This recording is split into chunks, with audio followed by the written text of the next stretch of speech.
Hello friends, स्वागत है आपका मेरे YouTube channel life time study में। और मैं अर्पित आपको polytechnic fourth semester electrical design drawing and estimation first पढ़ा रहा हूँ।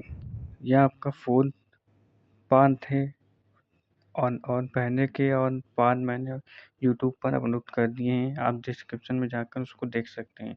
इस पार्ट में मैं आपको रूम वायरिंग किस प्रकार से की जाती है, उसमें कितने पॉइंट्स हमें होने चाहिए, उसके बारे में बताते हैं। तो एक कक्ष में पैकेट में मुख्य रूप से 3 बिंदुओं की आवश्यकता होती है। जैसे एक रूम की वायरिंग हम लोग करते हैं तो हमें मेन 3 चीज़ की आवश्यकता होती है, रिक्वायरमेंट होती है। सबसे पहले एक हमारा लाइट हो जाता है, ठीक है, और एक फैन हो जाता है और एक सॉकेट हो जाता है। इन 3 चीज़ों की आवश्यकता एक रूम में होती है। तो आइए देखते हैं नीचे।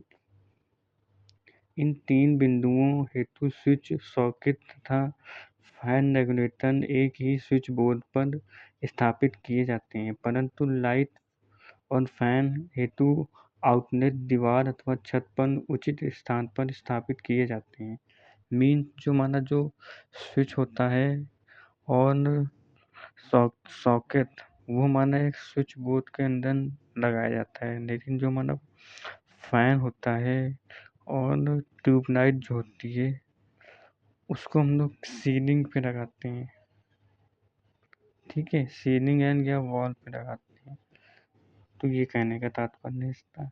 तो आइए हम लोग इसका सिमेट्रिक डायग्राम देखते हैं। सबसे पहले सिमेट्रिक डायग्राम में हमने एक वन वे स्विच ले लिया और एक वन वे स्विच 2 ले लिए और एक one way switch 3 one way switch का यूज किया है। एक बल्ब के लिए एक 5 एम्पियर सॉकेट है, एक फैन के लिए, ठीक है।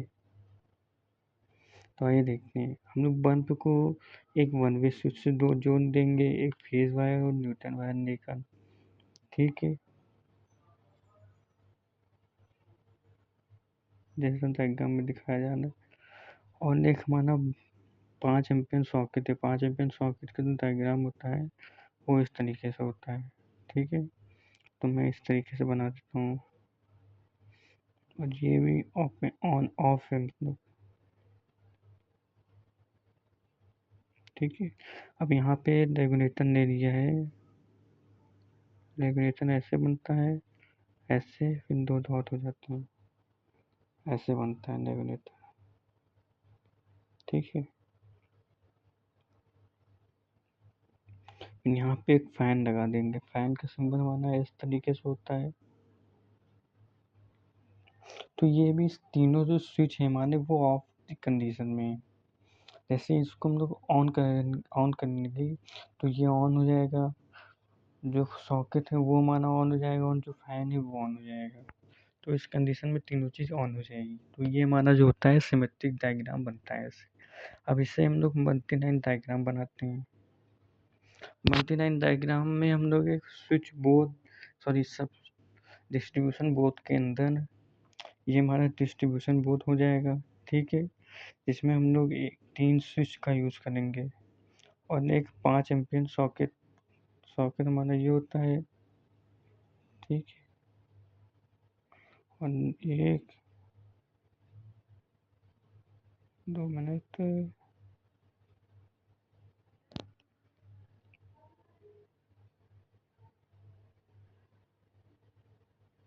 जिसमें हो गया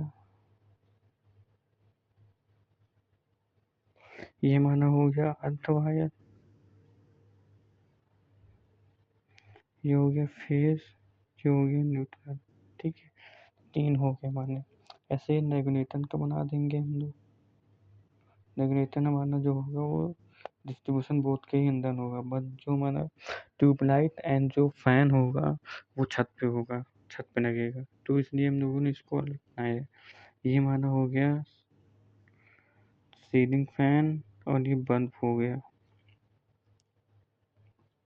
ठीक है। तो आइए हम लोग इसके कनेक्शन को देखते हैं। सबसे पहले हम लोग एक फेज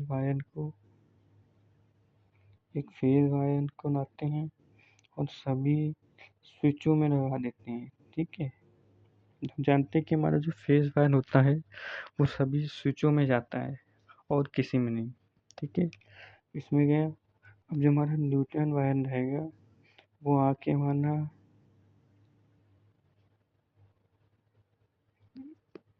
एक सॉकेट से न्यूट्रल पॉइंट से लिंक हो जाएगा, ठीक है। और एक न्यूट्रल वायर यहाँ से लूप होकर एक रेगुलेटर में जाएगा, नहीं सॉरी, रेगुलेटर में नहीं जाएगा,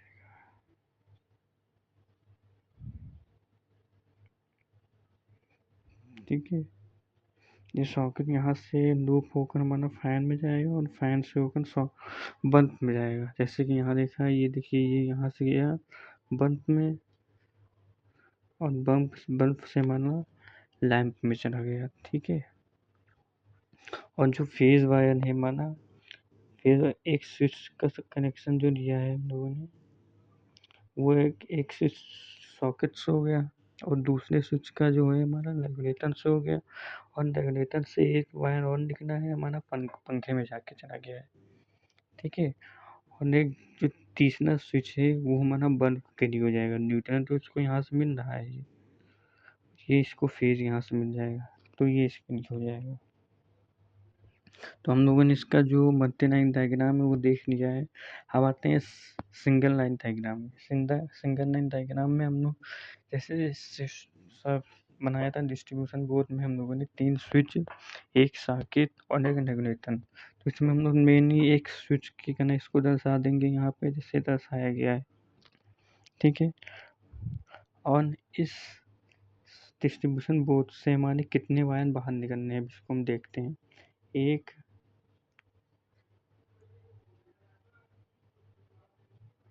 2, 3, 4, 5, 5 वायर निकल गए, तो 5 हम लोगों ने यहाँ लिख दिया, ठीक है। और एक यहाँ से फेस न्यूट्रल वाले आ रहे हैं, ये देखिए आप, ठीक है, ये यहाँ पे देखिए आप।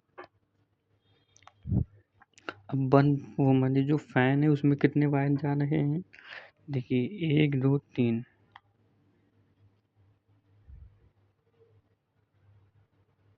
3 वायर जा रहे हैं। और जो हमारा बल्ब है उसमें 2 वायर जा रहे हैं। बल्ब में हमारे 2 वायर जा रहे हैं। हम लोगों ने 2 लाइन की थी। इस तरीके से इसका ये सिंगल लाइन डायग्राम हमारा कंप्लीट हो जाता है, ठीक है। अब आते हैं हम लोग फैन सर्किट में, जो एक अलग से इसका डायग्राम बना के दे दिया गया है। पेपर में हर बार आता है ये भी आपको। चलिए आइए हम उसको देखते हैं। फैन सर्किट सेम वैसे ही है, इसमें कोई चेंजेस नहीं है। जैसे कि एक रेगुलेटर हो गया, एक पंखा हो गया और एक स्विच हो गया, तीनों को एक के साथ जोड़ देना है, ठीक है। जो हमारा जो फैन का जो वायर होगा वो रेगुलेटर से निकलेगा तब उसमें जाएगा, और न्यूट्रल वायर उसको डायरेक्ट ऐसे मिलता रहेगा, ठीक है। अब आते हैं इसका single line diagram. Single line diagram जैसे स्विच से हमारे 2 वायर बाहर निकल रहे, तो यहाँ से 2 वायर निकल रहे, और फैन में 2 वायर जा रहे हैं, और यहाँ से फेज और न्यूट्रल यहाँ मिल रहा है। तो इस तरीके का इसका सिंगल लाइन डायग्राम भी खत्म होता है। तो आज के वीडियो में मैं इतना ही रखता हूँ, और आगे के जो टॉपिक होंगे वो आपको नेक्स्ट वीडियो में समझाऊंगा, ठीक है। मैं आगे नेक्स्ट वीडियो में लाता रहूँगा। अगर आपको मेरी वीडियो अच्छी लगी हो तो अपने दोस्तों के साथ शेयर करिए, सब्सक्राइब करिए और बेल आइकन को प्रेस कर दीजिए। मिलते हैं नेक्स्ट वीडियो में, तब करके बाय बाय दोस्तों, टेक केयर।